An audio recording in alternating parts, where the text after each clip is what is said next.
আসসালামু আলাইকুম রহমাতুল্লাহি ওয়াবারাকাতু। প্রিয় বন্ধুরা, আমাদের অনেকে রাতে যখন ঘুমানোর সময় অনেক খারাপ স্বপ্ন দেখে। কেউ দেখে ফ্যামিলি, আত্মীয় স্বজন কেউ মারা গেছে, কেউ দেখে আমি নিজে মারা গেছি, কেউ দেখে অ্যাক্সিডেন্ট করে যাচ্ছি, কেউ দেখছে ব্যবসার ক্ষতি হয়ে যাচ্ছে, ইত্যাদি ইত্যাদি খারাপ স্বপ্ন দেখছে। সেই সময় কি করবেন? খারাপ স্বপ্ন দেখলে বাস্তবে কোনো ক্ষতি হয়? কেউ কি মারা যায়? নিজের কি ক্ষতি হয়? আদৌ কি নিজের ব্যবসায় ক্ষতি হয়? এবং খারাপ স্বপ্ন দেখলে কি করবেন?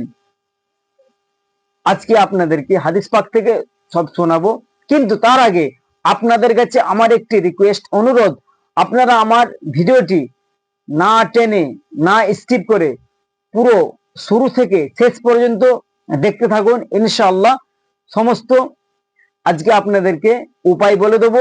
খারাপ স্বপ্ন দেখলে তার করণীয় কি এবং কোনো ক্ষতি হয় নাকি। কিন্তু আমার ভিডিওটি আপনারা পুরো শেষ পর্যন্ত দেখতে থাকুন।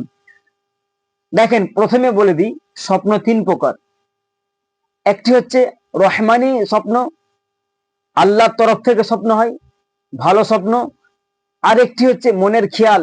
যেমন ধরুন, আপনি সারাদিন সকাল থেকে নিয়ে ঘুমানো পর্যন্ত যা কিছু কাজকর্ম করেছেন, আপনি সেই মনের খেয়াল থেকে সেই সমস্ত স্বপ্ন দেখবেন। ৩ নম্বর স্বপ্ন হচ্ছে শয়তানের তরফ থেকে, অর্থাৎ যে খারাপ স্বপ্নগুলো আছে, মরে যাওয়া, ক্ষতি হয়ে যাওয়া, অ্যাক্সিডেন্ট করে ফেলেছেন, ধাক্কা হয়ে গেছে, ক্ষতি হয়ে যাচ্ছে, এই সমস্ত স্বপ্নগুলো শয়তানের তরফ থেকে আসে। এখন এই স্বপ্ন দেখলে কোনো কি ক্ষতি হয়? জি না, এরকম কোনো খারাপ স্বপ্ন দেখলে বাস্তবে কোনো ক্ষতি হয় না। যেমন হাদিস পাকে মুসলিম শরীফে হাদিসে আছে, এক ব্যক্তি রাসূলুল্লাহ সাল্লাল্লাহু আলাইহি সাল্লামের কাছে আসলেন, খুবই মন খারাপ। বলছেন, ইয়া রাসূলুল্লাহ, হাবিবাল্লাহ, আমি স্বপ্নের মধ্যে দেখছি যেন আমার মাথা কেটে ফেলা হচ্ছে। ইয়া রাসূলুল্লাহ, আমি খুব ভয় পেয়ে গেছি। সেই সময় রাসূলুল্লাহ সাল্লাল্লাহু আলাইহি সাল্লাম হাসছেন। সেই ব্যক্তি বললেন, ইয়া রাসূলুল্লাহ, আপনি হাসছেন? বলল, আমার উম্মত, তুমি শুনে রাখো, যখন তোমরা ঘুমাও, শয়তান তোমাদের সঙ্গে খেল তামাশা করে, খেলা করে।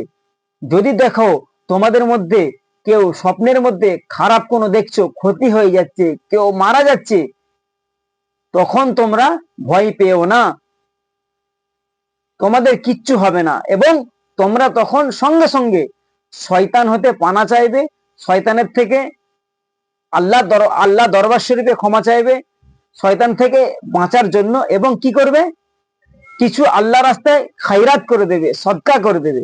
এবং খারাপ স্বপ্ন দেখার সঙ্গে সঙ্গে তোমরা আউযু বিল্লাহি মিনাশ শাইতানির রাজিম পড়তে থাকবে এবং ৩ বার বাম দিকে থুতু ফেলবে। থুতু ফেলবে মানে অনেক নয়, একদম সামান্য থুতু ফেলার মতো অল্প অল্প ফেলবে, শয়তান চলে যাবে এবং এর দ্বারা তোমাদের কোনো ক্ষতি হবে না, কোনো লস হবে না। তাহলে এই হাদিস পাক থেকে আপনি আমি কি জানতে পারলাম? খারাপ স্বপ্ন দেখলে আমাদের কোনো ক্ষতি হবে না এবং রাসূলুল্লাহ যে সমস্ত কাজগুলি করতে বলেছে আপনাকে আমাকে করতে হবে, করলে কিচ্ছু হবে না। এবং বেশি বেশি আল্লাহর দরবার শরীফে দোয়া চাইবেন, ক্ষমা চাইবেন। আল্লাহ তাআলা আপনাকে, আমাকে, আমাদের সকলকে আমালে সলিহ, নেক আমল করার তৌফিক দান করুক।